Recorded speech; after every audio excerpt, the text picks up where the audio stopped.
for inviting me to talk to your group. I'm very privileged to be here. Thank you, Jan, for the invite, and I'm very blessed. And I just can't say enough about what this lady here is doing for pro-life, because we're in dangerous times here in this country, and we are going to be judged. So I'm very proud to be able to talk about that as well. I suppose I better start by saying, g'day. Good job, good job. I grew up in Australia on a farm, and you know, it was a great life, but we had some tragedies in our life. I lost my sister when she was 2. I lost my brother when I was 6, he was 16. I lost my father when I was 16, and I lost my granddaughter when she was 15 months old. So I understand how tragic life can be. But, you know, God is good. My grandmother came to live with us just after my brother died, and I was shattered. He was my favourite brother. And she brought with her a Bible set, storybooks. And it was a blue book about, like that, 10 volumes. And in that book, I first came across Americans. And the picture that stuck in my mind all my life, and I turn back to all my life, is a picture of a typical American family, which was so totally different to mine. Growing up on the farm, you'd come in from getting the cows or the sheep, and you'd just go straight to the dinner table. There was no getting changed or anything like that. But there was a picture of an American family sitting down to dinner, and there was father with his grey suit, hat on the corner, 2 perfectly dressed kids at the end of the table, and the typical American housewife had just come from the day spa, permed hair, black skirt, yeah, exactly what you hear, a black skirt and white apron, and she was carving up the roast. And I thought, wow, that's amazing. I'd never seen anything like it in my life. I mean, we grew up having a bath once a week, if we needed it or not, because we didn't have a great deal of water. And just as a side story, my brother's wife came to visit us before they got married, and we gave her the privilege of having the first bath. And then she let the water out. She's worn that for the rest of her life. Because we all went without a bath that Saturday. But what stuck in my mind about this picture was who was outside? Who was outside knocking on the door? And I just started to go to Sunday school. My grandmother was a Christian, and she insisted that we go, even though she didn't live with us permanently. So I found out who this guy was. And the caption read, "If Jesus knocked on your door tonight, would you invite him in for dinner?" And I've gone back to that picture over and over and over again when I've got into trouble, because I'd look around and he's right there behind me, ready to look after me. I'm writing a book at the moment called God's Infinite Mercies. And the things that he's done in my life, protected me, is just remarkable. And I probably get it out by the end of the year. But after my grandmother came to live with us, we got a black and white TV. And this is when I really got to know the true Americans. I mean, father knows best. The Andy Griffith Show, Leave It to Beaver, Superman and Truth, Justice in the American Way. And of course, who could forget Roy Rogers and Dale Evans riding off into the sunset to the tune of Happy Trails to You. Yeah.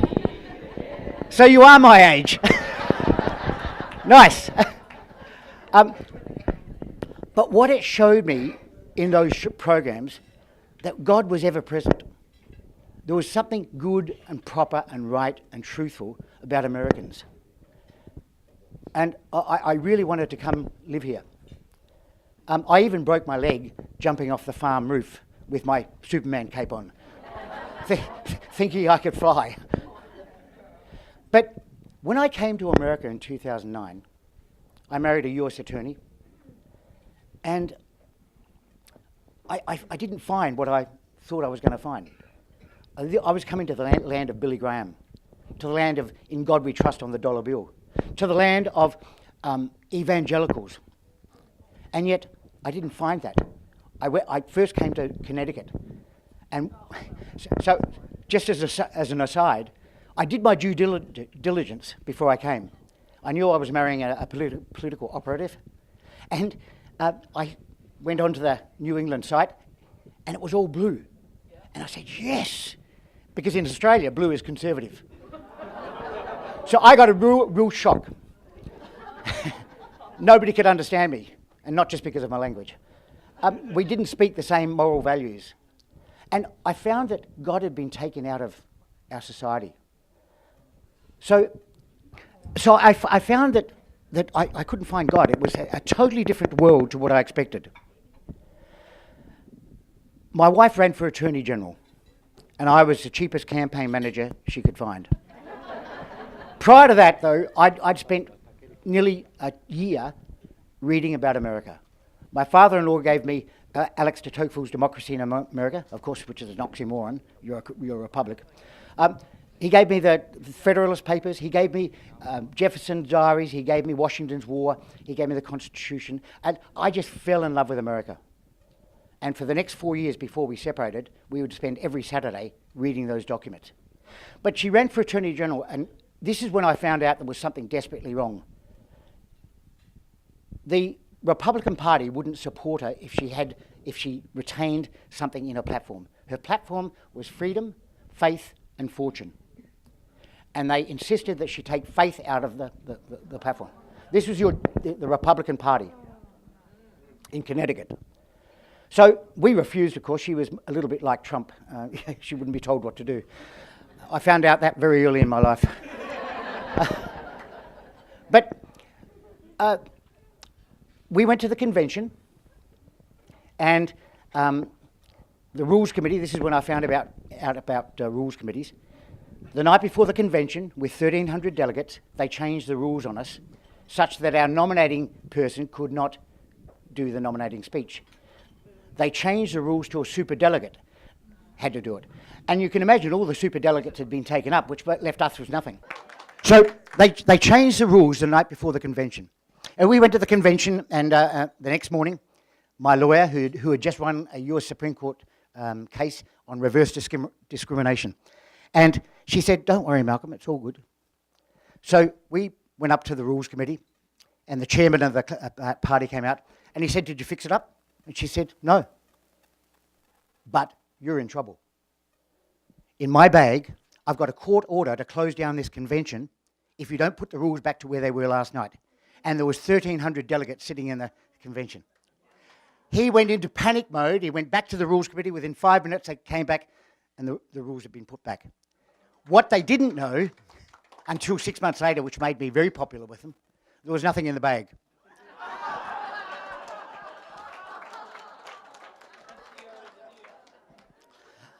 But what this race, and we won the convention 67% to 15.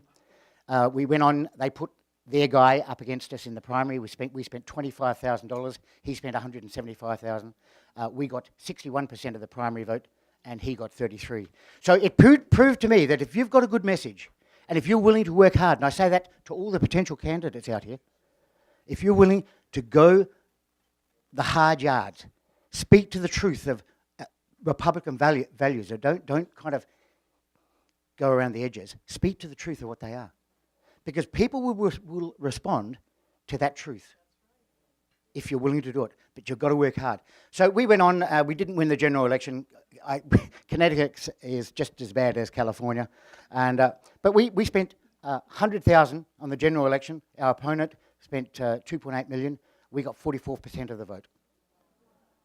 He outspent us nearly 40-1. So you can do a lot without money. So after that election, we kind of went back into our caves, and lots of things happened in our life. A stepson decided to threaten his mother that he's going to go back to his father if I wasn't out of the picture, because our rules were pretty hard. But when I got divorced, I realized that, God gives you a season to learn, to prepare you for what he wants you to do. And for the next 4 years, I ran campaigns. I ran a governor's campaign, a congressional race, a US Senate race. And then my US Senate race guy wouldn't step across the red line. He was afraid. And so I said, I'm out of here. So I went on the Trump campaign. And I started in New Hampshire. I travelled all over the country and then ran some events here in California. And was surprised when Mr. Trump on the tarmac in Reading said, Malcolm, congratulations. And I said, what for? He said, you'll find out. About an hour later, I get a message saying that I'd been appointed as a political director on staff for the campaign in California. Just amazing. So what did I learn on the campaign? That Donald Trump was a growing Christian, and he's growing even more and more every day. In South Carolina, he said to me, and I've got a great picture of me up with my hand up, and he's bent over and we're debating. And he said, how do I win the evangelical vote? And I said, be true to yourself, trust in the Lord, and walk the path that he wants you to walk. And he's done that. And look where he is now. How long is it since you've seen a president give an Easter message out of the White House? How long is it since you've seen a president insist on prayer before every cabinet meeting? There's a video out with Kim Clement, who died in 2014, the Trump prophecy, 2007. You really should look it up and have a look because it's chilling in its accuracy. So, what was different about this election? Well, the 71 years since the separation of church and state is telling. Mr. Trump was able to energise a base that never before participated in elections. There's about 132 million registered participants in the presidential election, and another 108 million that don't participate. Mr. Trump, throughout the campaign, energised that base, and it was a totally different, still 132 million voted, but it was a totally different mix. Because throughout the campaign, these people, these 108 million men and women, were waking up every day and saying, what the heck happened to my country? When did we decide that there was going to be a separation of church and state? That was 1947. The biggest lie ever perpetrated on the American people, in my view. Because the Founding Fathers never intended there be a separation of church and state. And if anybody ever tries to tell you that God is not in the Constitution, go to Article 7. It says we sign it in the year, 17th of September, 1787, in the year of our Lord. The Founding Fathers gave that coverage from the Lord. So don't ever let anybody tell you otherwise. Now and John Adams said in 1798, our constitutional republic cannot survive without a moral and religious foundation.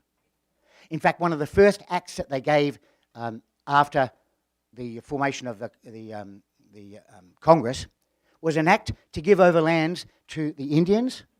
What for? For the furtherance of the Gospels. That was your government.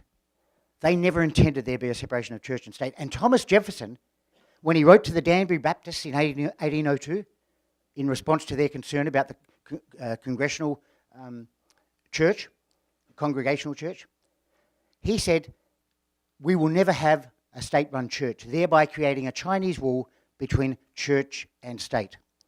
The Founding Fathers never intended there be a separation of church from state, only state from church. And it's a lie that's been perpetrated right across this country. And even today I have arguments about the truth of that matter. Now these 108 million Americans also woke up and said, when did we decide to shut the pastors up from the pulpit? Well, that was a liberal progressive plan under Lyndon B. Johnson. In 1953, he issued 501c3 status to not-for-profits that provided support to families, essentially taking the role of the church and putting it into private institutions. In 1954, the churches said, what about me? And it's that time that they sold their souls for 30 pieces of silver just to get the money in from the tithing. Because the tithing was going to the not-for-profits because it was tax-free.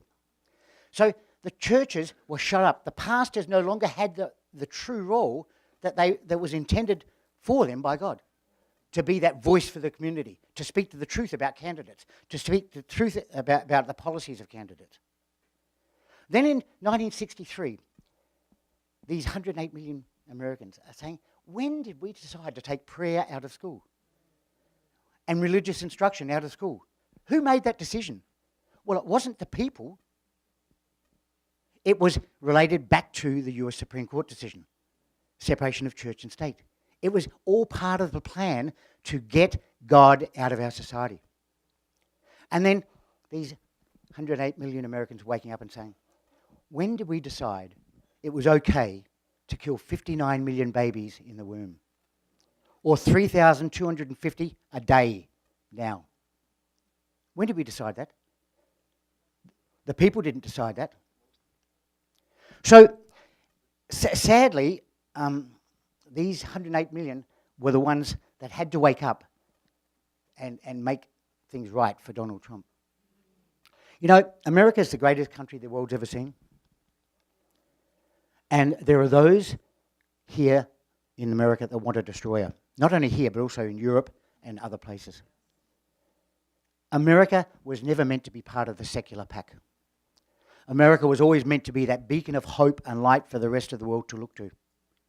The Founding Fathers, we'll go back to the Mayflower Compact, on the 11th of November 1620, the Mayflower Compact came into, whatever that bay is, I can never pronounce it right anyway, into Plymouth, and they signed a compact between the 43 males on the ship and God, that we would dedicate this country to King George and for the furtherance of the Christian faith. That never changed throughout your history. It was in the Founding Fathers' minds. They believed that this country could not survive without having a compass. And that compass was from God, of course. That moral compass was from God. But the Founding Fathers gave the world a gift. And that's a gift of true freedom that doesn't come from king or queen or emperor or pharaoh. It comes from God, and therefore it can't be taken away by man. That's a gift. And the rest of the world looked to see what was happening in America. And in 182 years, once you gave yourselves freedom to pursue, you went from horse and cart to man on the moon. I find that remarkable, that it was the freedoms that you gave the world that allowed that to happen. And look at the advancements since. Sadly, not on the social side. The Founding Fathers also gave you, the American people, a gift. And it was a gift of participating in the vote. And it saddens me to see non-participation in the vote, even here in California. You know, we've got 1 in 5 adults here in California are evangelical Christians. My analysis is that if an extra 15% came out and voted biblical values, this state would be red. True. See, you've got, in the last election, and this is why it's so important to engage the churches. In the last election, in the 2016 election, 51% of evangelicals voted for Donald Trump, 49 voted for Hillary Clinton. If you are a Christian and you're voting biblical values, which you are required to do, then there's no way you could support a party that wants to kill babies after they're born.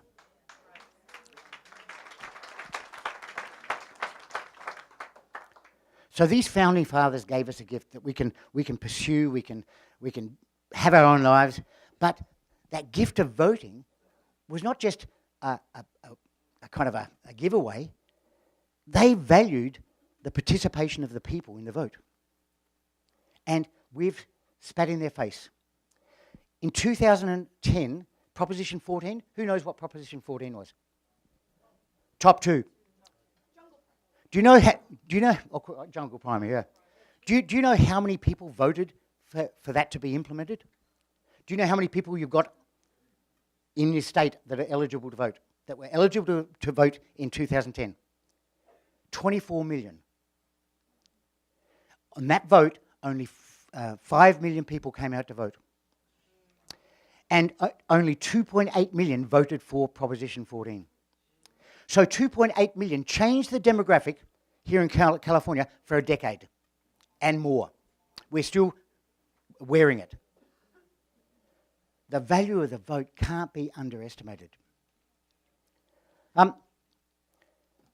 Think about Saul Alinsky and their striving to get rid of God out of our society.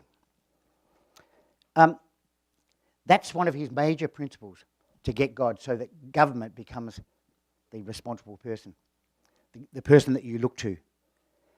And if you go back to Paul Harvey in 1965, it's telling that he predicted all this. I'm just going to read a couple of these. I won't read them all, but you can go and look them up. Paul Harvey, 1965. If I were the devil, I'd set out about however necessary to take over the United States. If I were the devil, to the young I would whisper that the Bible is a myth. I'd educate authors in how to make lurid literature exciting so that anything else would appear dull and uninteresting. I'd soon have families at war with themselves, churches at war with themselves. I would encourage schools to refine young intellects, but they neglect to discipline. Before you know it, I'd have drug-sniffing dogs and metal detectors at every school. 1965. I would evict God from the courthouse, then from the schoolhouse, which he's done in 1963, and then the houses of Congress. I would lure priests and pastors into misusing boys and girls and church money. If I were the devil, I would make Easter, the egg, the symbol of Easter, and the bottle, the symbol of Christmas. How close have we come to that, folks? It is just so sad. But what Mr. Trump has given you guys is a voice. He's given you the authority to speak to the truth again. See, for 71 years, put up your hand if you're a baby boomer. Okay, you're all guilty. For 71 years, we refused to step out when liberal progressives pushed their agenda under Saul Alinsky, led by the 7 men who rule from the grave. The 7 men who rule from the grave, do you know who they are? Let me just remind you. Soros Kierkegaard. Truth is subjective and never absolute. The only thing that is real is the moment. Charles Darwin. Enough said. Darwinism has replaced the Bible as the norm in our schools. Karl Marx. Capitalism is a failure. Socialism is the way to go. Julius Wellhausen destroyed the belief in God, his philosophies, and the authority of the Bible. Sigmund Freud. We've got a psychologist in the... Yeah, got a couple. Yeah.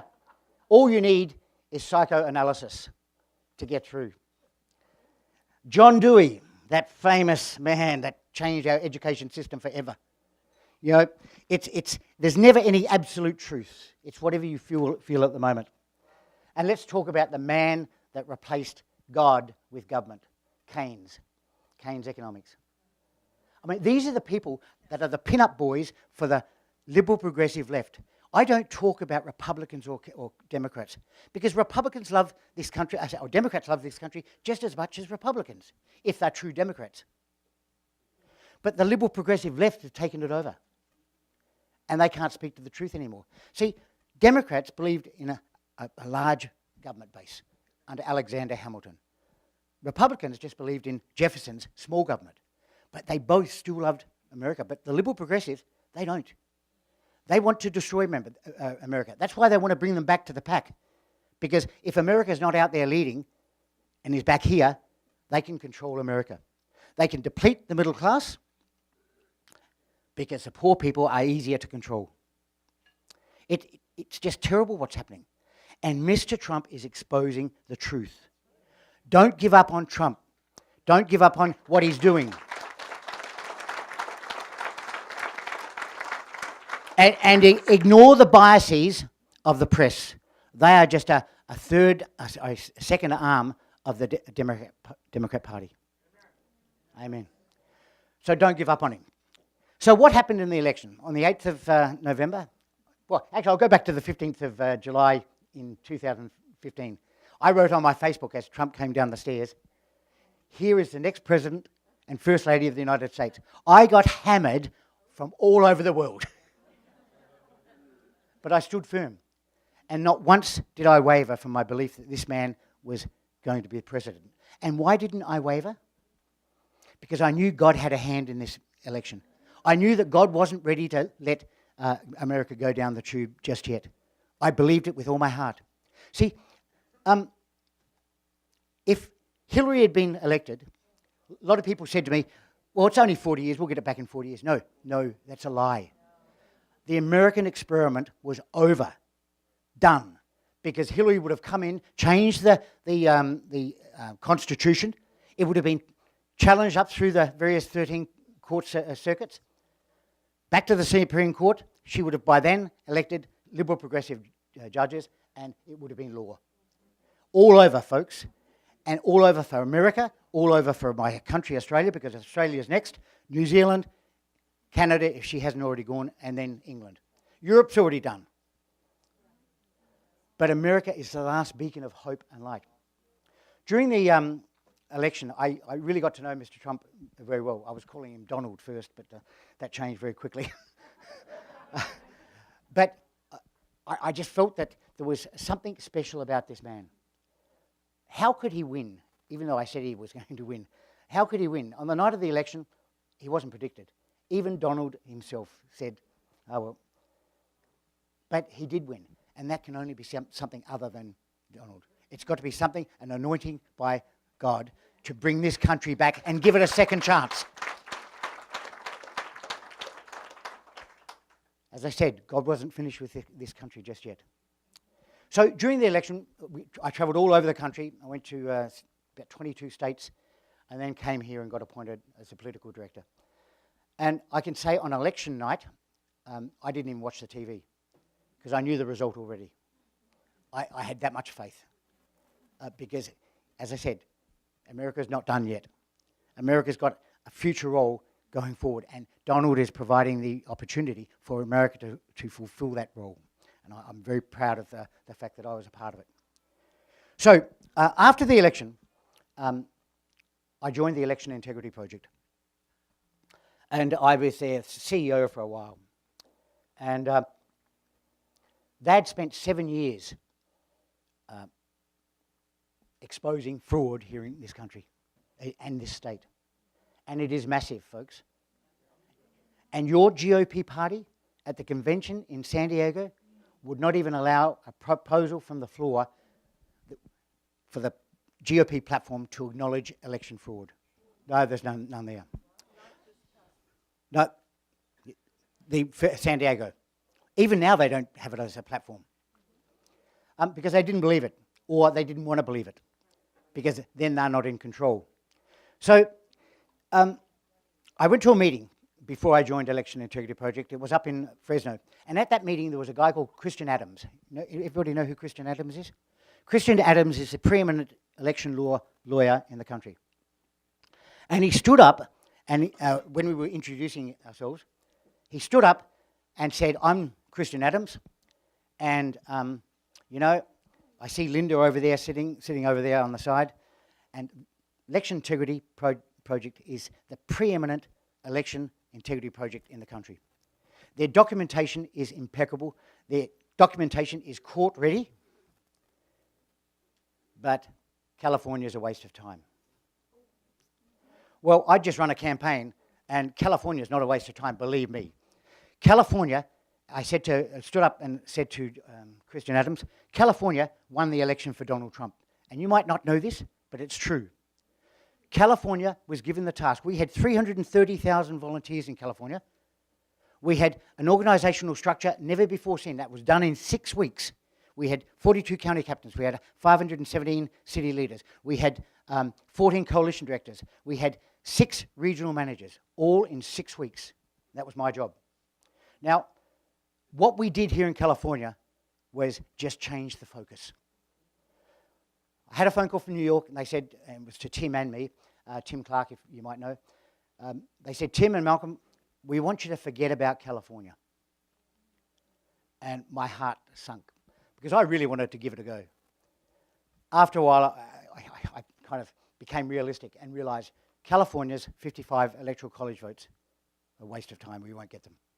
So we were given a job of winning 5 battleground states. And California projected her strength, that's you people, projected her strength into Arizona, Pennsylvania, North Carolina, Florida. And when they said the 5th one, because I was saying, yes, I think we can win those. When they said the 5th one, I said, is 4 out of 5 okay? Because they asked us to win Michigan. Well, the bottom line is we won all 5 states. We put 1.6 million phone calls into Michigan in the last week of the election.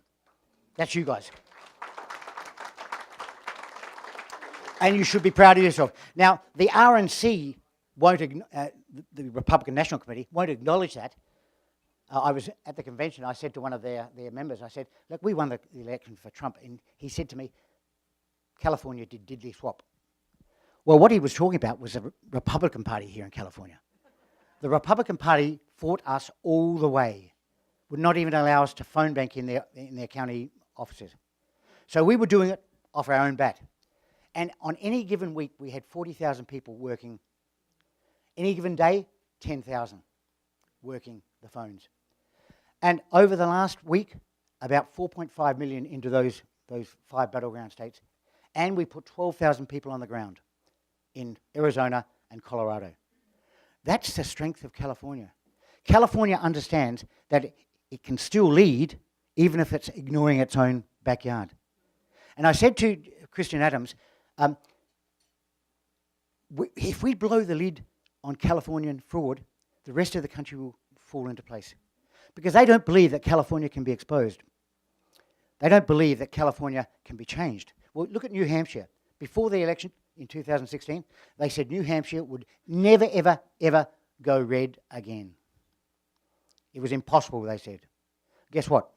They lost by 2,000 votes. But after the election was certified in New Hampshire, they found 5,000 illegal votes. So New Hampshire went red in that election. And California can go red again as well. Do you know in California there's 12, and this is your Republican Party.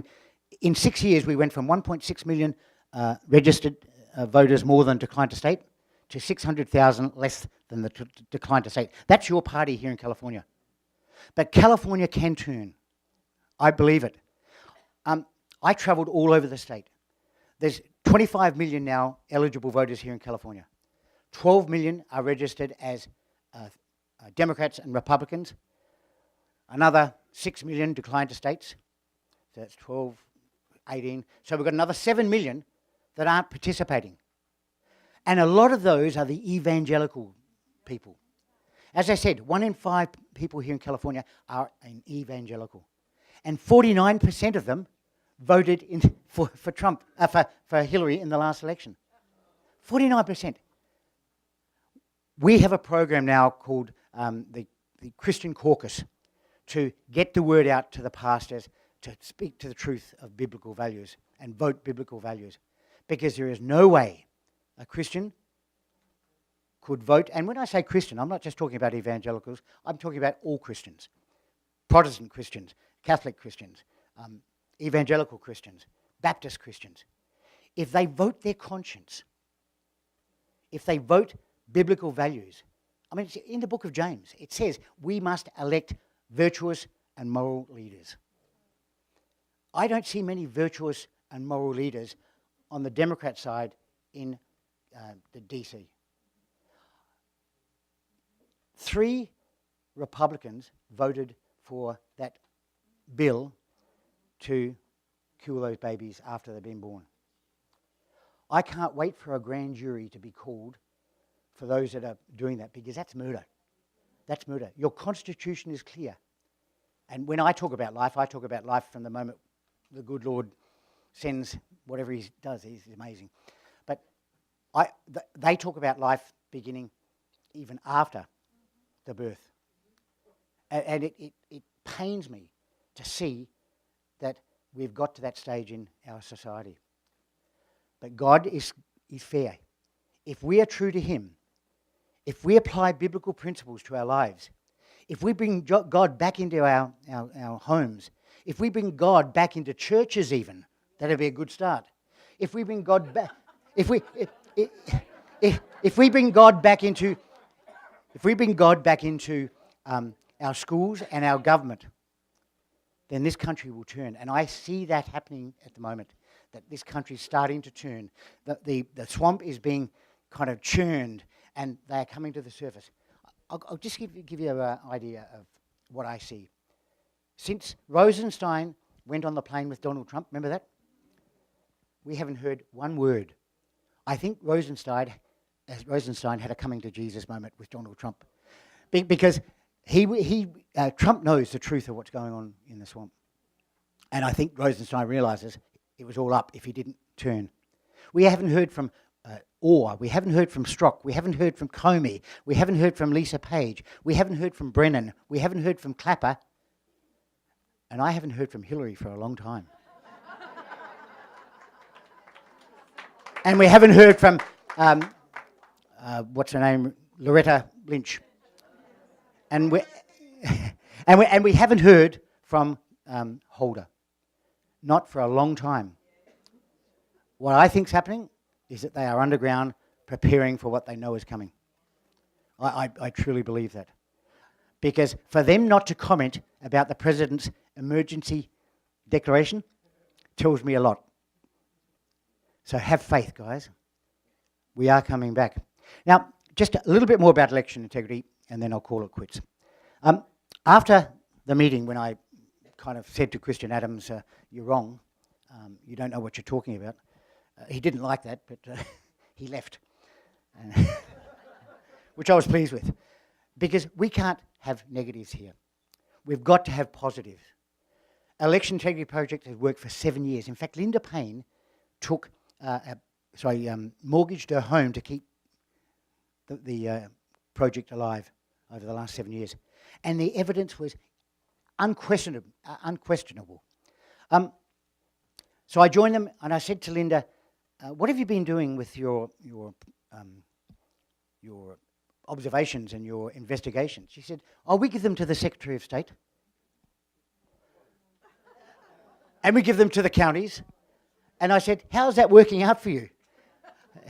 And she said, they issue laws for the legislature to introduce so that the fraud is covered. And that's the truth. That's the way it works. So I said, how about we go public? How about we just, this last election, we just put it out there to the public, the results. And put out there that in 11 counties in California have over 100% registration rate. Oh, no, it's not. You guys are really dedicated.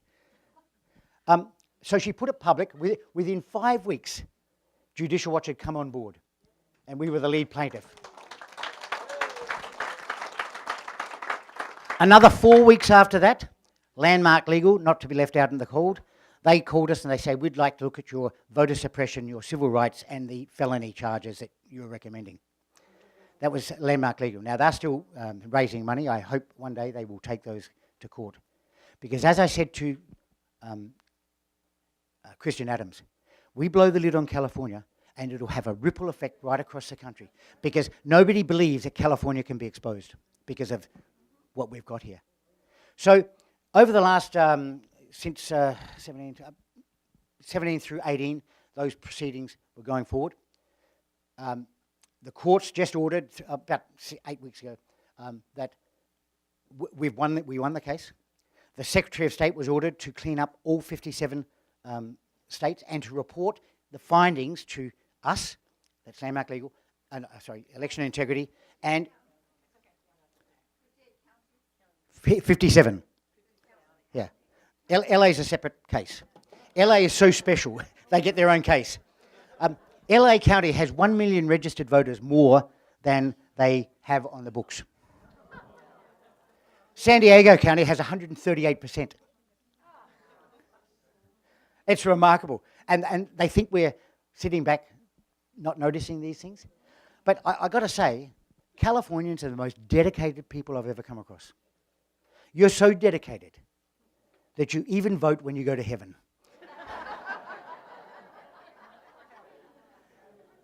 So dedicated that in your wheelchairs at the age of 108, over 9,000 go and vote. Yeah, you think I'm 35, don't you? I live in the what's that? In the what is it when you live forever?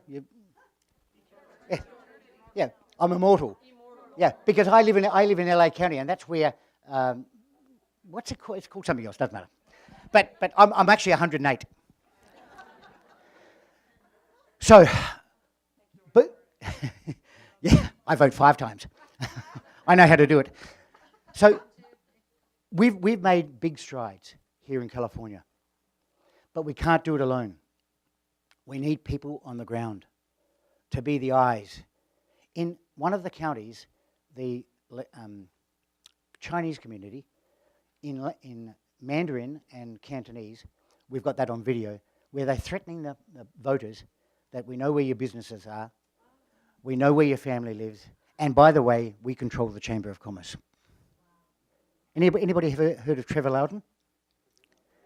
Yeah, Trevor and I often speak together, and he describes Australia as that tiny little island off the west coast of New Zealand. What Trevor doesn't know is that, he didn't know it until I told him, is that New Zealand is still in our constitution as the 7th state of Australia, because they joined us and then they pulled out at the very last moment after the constitution was ratified. So they will forever be the 7th state of Australia, one day to grow up to be a country. But Trevor has exposed the corruption in the Chinese community in San Francisco, around the state, and it is real, and it's pressing, and it's got to be exposed. And Trevor's doing a great job. But don't give up on California. Remember this, as goes California, so goes America. And as goes America, so goes the world. So if California goes over the spiritual and fiscal cliff, and believe me, you're close, you've got a $1 trillion unfunded public sector retirement plan. $1 trillion unfunded. But if California goes over the spiritual and fiscal cliff, America's next. California is meant to be the leader, and have been for many years. And if America goes over, my country's next. And I truly want my girls, my granddaughters, the 2 that are with me, to grow up knowing the true meaning of constitutional freedom that was given to the world by an exceptional people, the American people. And I want that to happen for my girls. And if America goes, the rest of us are done. And that would be exactly what the liberal progressive people want to happen. God bless you, and God bless America.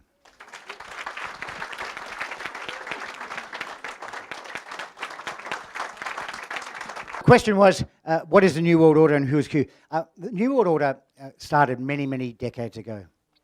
And it was a plan to have the United Nations control the world as a lead government. And a lot of people will say it's a conspiracy theory, but I've been here for 10 years and nowhere do I go without seeing the New World Order.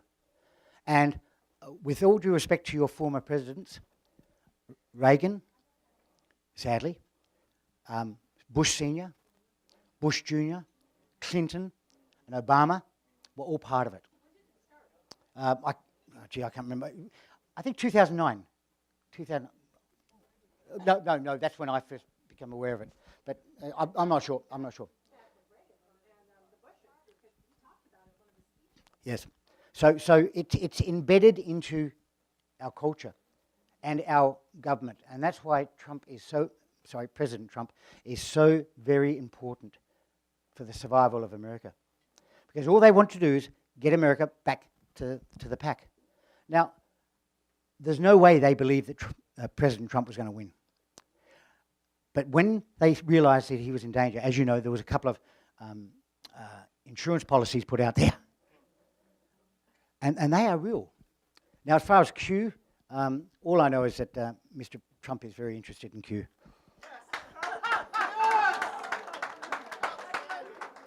Yes, sir. Just you watch Mr. Trump at his rallies, And he goes, Q T-shirt. He knows what's going on. You know, I'm not a constitutional lawyer. I would hope that there will be... there's a rumour going around that, not a rumour, it's actually happening, Illinois was just done, that they're changing their laws such that the Electoral College will be bypassed and given over to the popular vote. Now, I don't know that that's constitutional, but I'm not a constitutional lawyer, so that's something maybe the group could take up with a constitutional lawyer to answer that question. Yeah, they were out in the hallway. Dran Reese, I don't know whether anybody knows Dran Reese, but Dran Reese runs Salt and Light Council, and I work with Dran a little bit, or a fair bit. She's the one that's got the Content of Character series. The Content of Character series is to teach black pastors the truth of their past and who it was that put them down, and it wasn't the Republican Party. So she went to the Capitol, and she walked around wherever the rooms are, and there was caucus for this, caucus for LGBTs, a caucus for, I don't know, whatever. But there was no Christian caucus. So we've formed one. And we've got, on Monday night, we had what's today? Is it Wednesday? Yeah. On Monday night, we had 40 people of different groups, Christian groups, on the phone call. And so we're working really hard with those groups to encourage pastors to speak the truth in the pulpit and not be afraid. Trump gave you a voice. They were given permission. In fact, Trump said, just turn a blind eye to that law. And the comment I wanted to make, which you have supported all morning, is that I'm also a member of the American Asian Pacific Islander Committee, Advisory Committee for President Trump, and Bush, as a matter of fact, we were. However, we met in Las Vegas when the committee was reinitiated 30 days before the election. It was the last debate between our nominee and Clinton. And within 30 days, working with the Asian community, Pacific Islanders, our demographics brought in a 15% increase, a double-digit increase in voters to the polls. And we did it through the churches, the Asian and Pacific Islander churches. We went to their parishes, their pastors, their reverends, and we asked them for their help. They did it in 30 days. What you say is right on. But the question I have is, I also just returned from the RNC meeting in Albuquerque. And in talking to our representatives from California, why is there such denial on the fact that we have this corruption and the means that they're doing it, and we can't address that there? We've been trying to work that out for the last 3 years, why they will deny, and the only thing we can think of is if it's true, they're not in control. And they want to deny that truth so that they remain in control, so that they can control the delegates. I mean, the weekend there was 380 delegates, proxy votes, and all of them were bought. What gives me hope is that the person that got elected as chair, who of course we know worked for Hillary Clinton, worked for Meg Whitman, and she worked for Arnold Schwarzenegger. All good conservative people, right? Yeah. She also worked for Trailblazers, raised $4.2 million, gave herself a wage of $1.4 million, gave her crony consultants $2.3 million or thereabouts, and the rest went to the candidates. How nice of it. And none of the candidates are left standing. The last one converted to become a Democrat, so just recently. So the vetting on these candidates was very good. I'm amazed. So I don't know the exact answer to that, but I know that we should not worry about these people. Just get on with the business of doing what you guys do best, forming those phone banks and being available, reaching out to me. I'll be a point of contact for the Trump campaign here in California, along with Woody Woodrum. But we've got to sometimes bypass the roadblock. And this time we've got to bypass a roadblock that is getting less and less large because chair got 54% of the vote. Now that means that there's 46% want something different. And that's the teams that we have to focus on. Yes, who was it? No, it was Mary. Yeah, the rest of the money has kind of disappeared into the deep pockets of those people that we love so dearly. Up the end. That's exactly right. It's a totally false picture of the representational base. In fact, the current representational base is unconstitutional anyway, because it was supposed to be one person for every, 37,000? And that's way gone by. So you're really not getting the representation that you deserve because of something that was passed by Congress years ago to keep the Congress at a manageable level. Well, that's not the intent of Congress. Congress is there to represent. And if you are not getting your representative into Congress because of some nominal rule change, then that's unconstitutional.